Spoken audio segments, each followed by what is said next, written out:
Құрметті достар, бүгін сіздерге Cubase программасының кез келген версиясына звуковой карталарды жалғауды көрсетемін. Сіз егер жаңадан звуковой карта алып, компьютеріңізге жалғаған кезде, немесе кей жағдайларда Cubase'ке өлең тартып қойсаңыздар, мынандай жағдай болады. Дыбыс шықпайды ешқандай, звуковой картаңыз жалғанып тұр. Сол кезде сіздер девайсқа кіресіздер, және девайс сетапқа кіресіздер. Одан соң West Audio System, оң жақтан ашылатын жерден өз звуковой картаңыздың атын қоясыздар. Және бұдан соң тағы да шықпай қалуы мүмкін. Ол содан соң сол жақтан звуковой картаңыздың атына кіресіздер. Мына жерге мен M-Audio картасына кіріп жатырмын.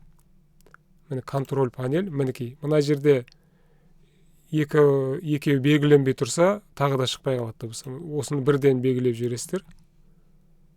Окей. Бұл жерде де шықпауы мүмкін.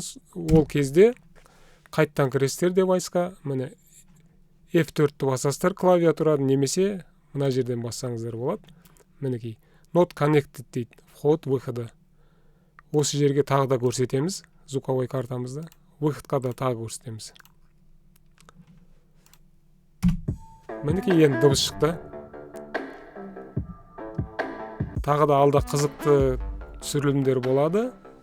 Cubase және басқа программалар жөнінде арнамызға жазылыңыздар, сау болыңыздар.